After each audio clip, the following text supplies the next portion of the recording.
रहीम। मैं हूं आपका मेज़बान जुनैद जंजुआ और आप इस वक्त देख रहे हैं CTL न्यूज़। और आज के हमारे मेहमान हैं सरदार तौसीफ़ अब्बासी। इनके हम बेहद मशकूर हैं कि उन्होंने हमें वक्त दिया और आज इनसे हम मुख्तलिफ़ हवाले से सवालात करेंगे।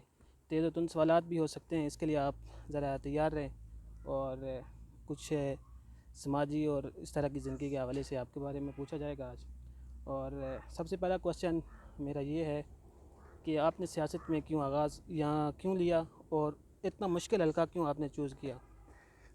जुनैद, शुक्रिया आपसे मुझसे बात करने के लिए। मैं पिछले जब से मैं इस्लामाबाद से कॉमसर्ट से 2011 में ग्रेजुएट हुआ था। मैं उसके बाद से ही मैं वैसे तो मैं तब यूनिवर्सिटी में कैरियर से ही मैं पॉलिटिकल एक्टिविटीज़ में, सोशल एक्टिविटीज़ में बड़ा मैं इन्वॉल्व रहा हूँ। और उसके बाद यूनिवर्सिटी के टाइम के बाद तो मैंने वैसे ही फुल टाइम पॉलिटिकल, जब इमरान खान का 30 अक्टूबर 2011 का हुआ तो उसके बाद वैसे ही यंगस्टर्स का एक इमरान खान के साथ एक वैसा वो एक फ़ैन क्लब वक्त के साथ बहुत बड़ा। और उसमें एक उम्मीद थी कि ये आदमी पाकिस्तान के लिए कुछ करेगा। और ख़ास तौर के ऊपर आज़ाद कश्मीर के जिन इलाकों से हम लोग बिलोंग करते हैं, जिन बैकग्राउंड से हम बिलोंग करते हैं, यहाँ एक 70 साल से एक ख़ानदान की हम पे हुकूमत है, एक तसल्लुत है। लेकिन आप उस और उसकी ख़ानदान उसको उसको उसकी वजह से हमारे हमारे जो मसाइल हैं वो हर गुज़रते वक्त के साथ बड़े हैं।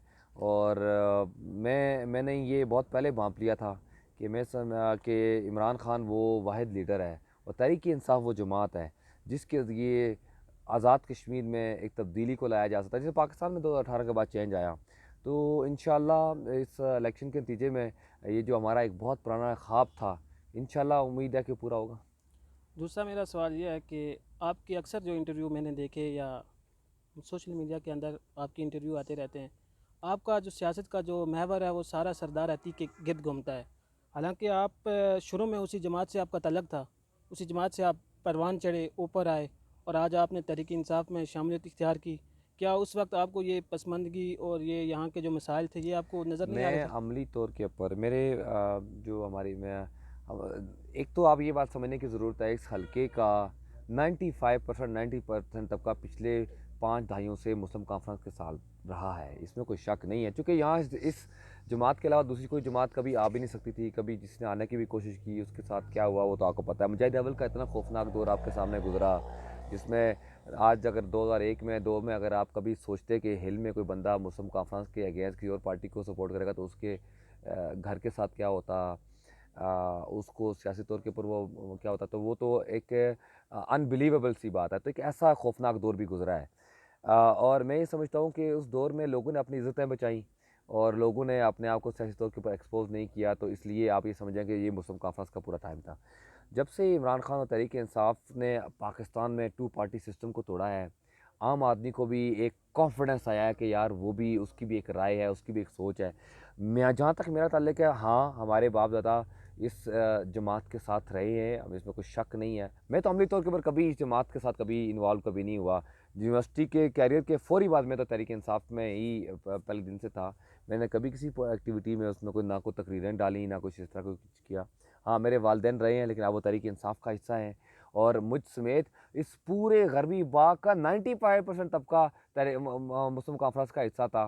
तो इसमें इक्का दुक्का लोगों को कौन सी वो देने की बात है, लेकिन लोग आज रिग्रेट करते हैं कि उन्होंने, उनके फादर्स ने, उनके फोर फादर्स ने अपनी ज़िंदगियां बर्बाद की इस जमात को वोट देकर, जिसके नतीजे में एक ख़ानदान, सियासी ख़ानदान उभरा, ऊपर गया और लोग नीचे आए।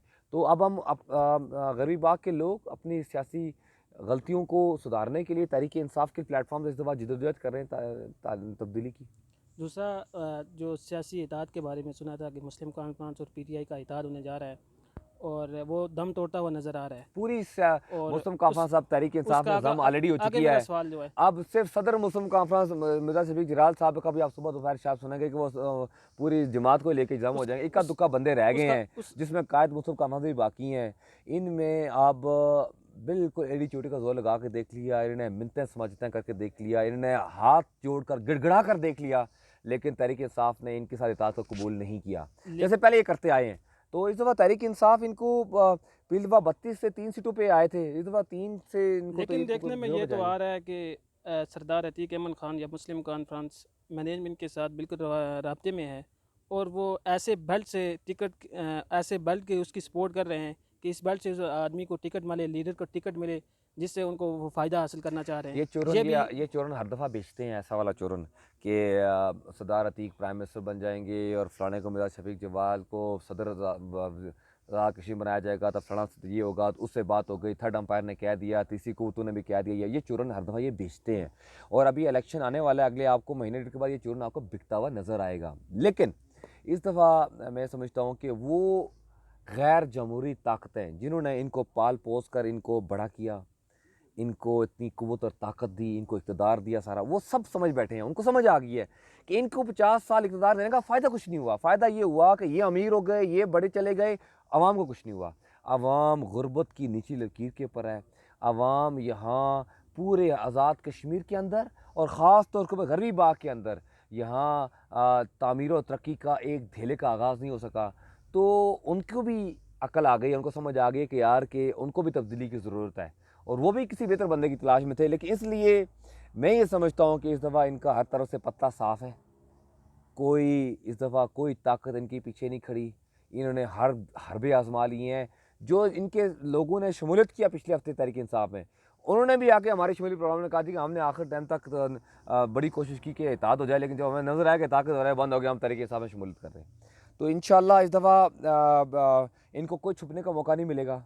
इनको किसी ताकत के पीछे छुपने का मौका नहीं मिलेगा। बैलेट से चेंज लाएंगे, वोट की ताकत से चेंज लेके आएंगे और इंशाल्लाह आप देखिएगा गरबी बाग के अवाम वोट की कुव्वत से इनको शिकस्त देकर इनको घर भेजेंगे। दूसरा मेरा अहम सवाल ये है कि जिस तरह मेजर लतीफ़ खलीक, आसिफ अली पिछली हुकूमतों में वो रहे हैं, कई मशीर रहे हैं, लेकिन उन्होंने हल्के में तब्दीली के लिए कोई ऐसा इकदाम नहीं उठाया। अब वो हवा के रुख को देखते हुए पाकिस्तान तहरीक इंसाफ में शामिल हो गए। अब हम उनसे क्या तवक्को रख सकते हैं, या वो आपकी पार्टी में आ चुके हैं, उनसे हम क्या तवक्को रख सकते हैं कि वो आइंदा आने वाले इलेक्शनों में वो यहाँ के मसाइल हैं उसके हवाले से वो कुछ कर तहरीक सकेंगे? इंसाफ में आने वाला हर आदमी, हर सियासी कारकुन, हर रहनुमा हमारे लिए काबिल एहतराम है। राजा आसिफ अली ख़ान और मेजर लतीफ़ अली की इस हल्के की में एक लंबे अरसे तक उन्होंने एक स्ट्रगल लड़ी है माफिया के अगेंस्ट, मुजरम काफ्रासी माफिया के अगेंस्ट। इन्होंने हर इलेक्शन में एक लंबी बैटल लड़ी है और मैं ये समझता हूँ कि उन्होंने 35 साल ये रिजल्ट लड़ के देख लिया। उनको समझ आ गई कि अकेले उन्होंने नून के साथ भी करके देख लिया, जमात इस्लामी के साथ करके देख लिया नहीं, लेकिन मैं ये समझता हूँ कि उनको समझ आ गई, उनको नज़र आ गया कि तहरीक इंसाफ वो जमात है जिसके थ्रू शायद वाकई तौर के ऊपर अकीदी तब्दीली लाई जा सकती है। और मैं समझता हूँ उन्होंने बड़ा दुरुस्त फैसला किया है। तहरीक इंसाफ के अंदर आने वाला हर रहनुमा, हर सियासी कारकुन हमारे लिए काबिल एहतराम है और इंशाअल्लाह आप देखेंगे कि इस दफ़ा मेजर लतीफ़ खलीक हूँ, राजा आसिफ अली ख़ान हूँ, शुजात हूँ, मैं हूँ, ज़ुल्फ़िकार अब्बासी साहब हूँ, साजिद साहब हूँ, इंशाअल्लाह मिलकर तब्दीली के इस सफ़र में इंशाअल्लाह जिसको टिकट तहरीक इंसाफ की हमारी जमात देगी उसके पीछे खड़े होंगे और इंशाअल्लाह एक ज़बरदस्त किस्म की ऑर्गेनाइज कैंपेन हम लड़ेंगे। और इससे एक सबसे अहम सवाल ये है कि आप हमेशा माफिया मुजरिम कॉन्फ्रेंस के हवाले में बात करते हैं कि इन्होंने ये किया, नुकसान किया LA-14 का। तो क्या हुकूमत में आने के बाद इनके ऊपर कोई मजबूती से गिरफ्त किया जाएगा, इनको पकड़ा जाएगा, या ये आपके इलेक्शन से पहले सियासी सवालात हैं, लोगों को बताते आप हर मौके पर बताते हैं कि हम ये कर रहे हैं, ये माफिया है, इसके ख़िलाफ़ आप कोई अमली स्कीम चोरों ने जो इस हल्के के साथ जो पिछले 10 साल में जो स्कीमें खाई हैं, पैसा हड़प किया है, लोगों के ज़मीर ख़रीदे हैं पैसा बांट के, सारा कुछ करके, इसका हम एहतसाब करेंगे। हम देखेंगे कि ये पैसा कहाँ कहाँ लगा, किन किन सही जगहों के ऊपर लगा, जहाँ पर नहीं लगा हम उसका एहतसाब करेंगे। स्कीम खोरों ने जो ये हमारी जो नीलम झेलम प्रोजेक्ट की लाइन के ऊपर जो अरबों करोड़ों रुपया खाया, लोगों का वो किया, हड़प किया, जिन लोगों को मुआवजे मिले थे उनको नहीं दिए गए, उनके पैसा अपनी जेबों में डाला गया, हम इनका एहतसाब करेंगे।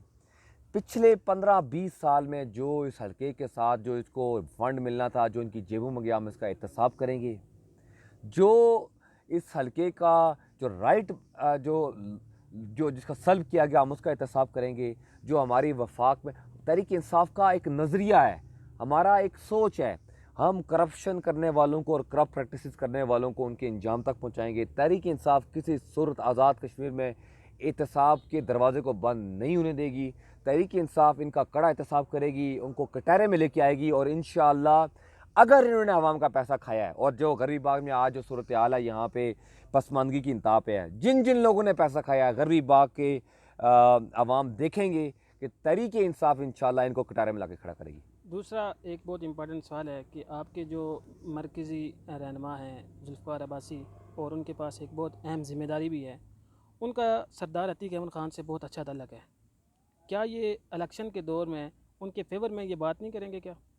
देखिए जुल्फ़िकार साहब आज़ाद कश्मीर के हमारी तहरीक इंसाफ के मरकज़ी अहदेदार हैं, सेक्रेटरी मालियात हैं और बड़े अहम ओहदे पे हैं और बड़े काबिल एहतराम हैं, सीज़न आदमी हैं। और मैं ये समझता हूँ कि जैसे मैं पीटीआई के अंदर पार्टी की पॉलिसी का पाबंद हूँ, ऐसे पार्टी का हर रहनुमा और जुल्फ़िकार अब्बासी साहब भी पाबंद हैं। सियासी लोगों के साथ राब्ते होते रहते हैं, ये लेकिन कोई उनके बुरी बड़े बात नहीं है। ज़्यादा करीबी तल्लुकात हैं। लेकिन करीबी ताल्लुकात मेरे भी कई बाकी जमातों के लोगों के साथ है। इसका ये मतलब नहीं है कि मैं कोई कंप्रोमाइज़िंग पोजीशन के ऊपर अपनी जमात को ले जाऊँ। तो इंशाल्लाह मुझे उम्मीद है और मैं समझता हूँ कि पार्टी की पॉलिसी को जितना मैं अच्छा अंडरस्टैंड करता हूँ, वैसे वो भी अंडरस्टैंड करते हैं। और वो पार्टी की पॉलिसी के अंदर रह के ऊपर और उसके अंदर जिसके साथ मर्ज़ी ताल्लुकात रखें, सियासी लोगों के ताल्लुकात लोगों के साथ रहते हैं, कोई बुरी बात नहीं है। ज़राए मेरे जो हैं उन्होंने मुझे बताया कि तौसीफ़ अब्बासी को टिकट हर हालत में मिलेगा और उसके बदले में मेजर लतीफ़ उनकी सपोर्ट करेंगे और मेजर साहब को इसमें उनकी सियासी एडजस्टमेंट की जाएगी। क्या इसमें कितनी सदाकत है? मैं तो बड़ा आपके ज़राए को तो मैं 21 तोपों की सलामी या पेश शायद करता ये हूँ। इलेक्शन के दौर बड़ी में ये आप मेहरबानी है वाकई आपके करें? ज़राए की और उनसे कहें जी कि आप दुआ गो रहें। लेकिन ये कि बात ये है कि अभी तो हमारा टिकट का प्रोसेस शुरू होने वाला है और ये तकरीबन 1 महीना 1.5 महीने में तो टिकटिंग का प्रोसेस कंप्लीट हो जाएगा इंशाल्लाह। और उसमें मेजर लतीफ़ खलीक साहब भी हैं, मैं हूँ, शुजात हैं, सारे लोग हैं, राजा आसिफ अली ख़ान हैं। तो इंशाल्लाह पार्टी ने जिसको भी इस हलके में नुमाइंदगी के अहल समझा, एक बात तो बड़ी वाज़ेह है, तहरीक इंसाफ के तमाम स्टेक होल्डर्स, ओहदेदारान और हमारे सदूर और हमारे कारकुनान सपोर्टर्स इंशाल्लाह एक यकजन यककलब होकर इंशाल्लाह उसके पीछे खड़े होंगे और उसके लिए कैंपेन करेंगे। इसमें कोई दूसरी राय नहीं है। दूसरा ये है कि आप तब्दीली चाहते हैं, हल्के में तब्दीली चाहते हैं कि किसी तरीके से तब्दीली आ जाए, बहुत अच्छी बात है। लेकिन अगर आपको इलेक्शन के करीब ये पता चल जाता है कि यहाँ पर पीटीआई की इतनी ज़बरदस्त वो कवरेज नहीं है, वो लोग ज़्यादा शामिल नहीं हो रहे, तो क्या दूसरी सियासी जमातों के साथ मिलकर कोई ऐसा लाएअमल तैयार किया जा सकता है कि किसी एक बड़ा जो सरदार अतीक अहमद ख़ान है उनको हम हरा सकते हैं? मैं आपको शायद आपकी मालूमात कम है, तहरीक इंसाफ के अंदर आज आवाम का एक समंदर है जो तहरीक इंसाफ को ज्वाइन कर रहा है। और पिछले 2.5 3 4 साढ़े 3 साल की जो मेरी कैंपेन रही है इस हल्के के अंदर, बड़ी मैं समझता हूँ कि इतनी ऐसी धुआंधार कैंपेन आपको पूरे आज़ाद कश्मीर के बाकी हल्कों में नज़र नहीं है जिस तरह से हमने ऑर्गेनाइज काम किया है। एक नॉन सीरियस समझिए वाली जमात को हमने एक कंपटीशन पे लाके खड़ा किया, एक एक वक्त की माफिया के सामने। और मैं ये समझता हूँ कि जिसका नतीजे में मुझे लतीफ़ खलील तहरीक इंसाफ ने शमूलियत की, उनको नज़र आया था उन्होंने शमूलियत की।